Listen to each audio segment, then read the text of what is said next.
உபதேசமோ ஆண்டவருடைய வேலையை செய்வதற்காக இல்ல ஆண்டவரோடு கூட இணைய வைப்பதற்காக அவருடைய சீஷராகவே உபதேசம் தான் மாற்றும்.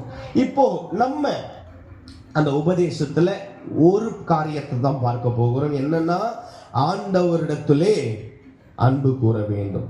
இதுவே பெரிய காரியம். ரோமர் 13வது அதிகாரம் 9வது வசனம் வேகமாக வாசிக்கலாம். ரோமர் 13வது அதிகாரம் 9வது வசனம். எப்படி எனில் விபச்சாரம் செய்யாதிருப்பாயாக, கொலை செய்யாதிருப்பாயாக,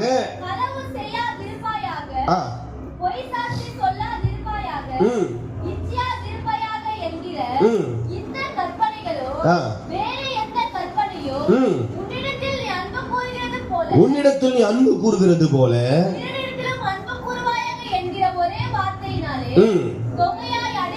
தொகையாய் அடங்கி இருக்கிறது. அப்போ இதை செஞ்சுட்டு அதை விட்டுறலாமா?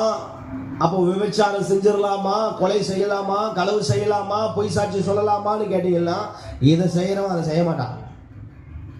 அதனாலதான் ஆண்டவர் தெளிவா சொல்றாரு, நீ அன்பு கூறுவதினாலே இவைகளை விட மேலான காரியத்தை வைக்கிறேன். அப்போ தேவனிடத்திலே ஒரு மனிதன் அன்பு கூற வேண்டும், தேவனை நேசிக்க வேண்டும் என்று ஒரு கடவுள் எதிர்பார்க்கிறாரே, ஒரு தேவன் எதிர்பார்க்கிறாரே, ஏன் என்று ஒரு கேள்வியை உங்கள் மத்தியிலே நான் வைக்க ஆசைப்படுகிறேன்.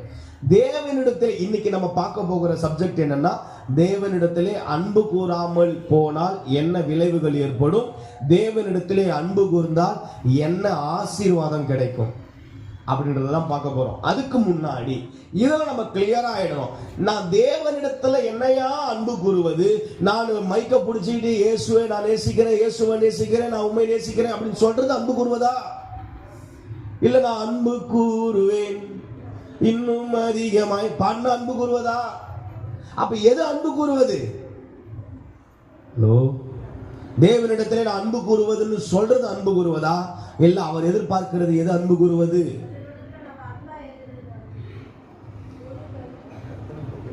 முழு பலத்தோடு இங்கிருந்து சத்தம் வருது.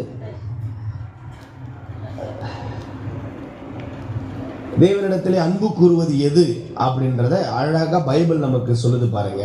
1 யோவான் 5வது அதிகாரம். இதெல்லாம் தெரிஞ்சாதான் நம்ம ஸ்டெப் பை ஸ்டெப்பா போக முடியும். 1 யோவான் 5வது அதிகாரம் 3வது வசனம்.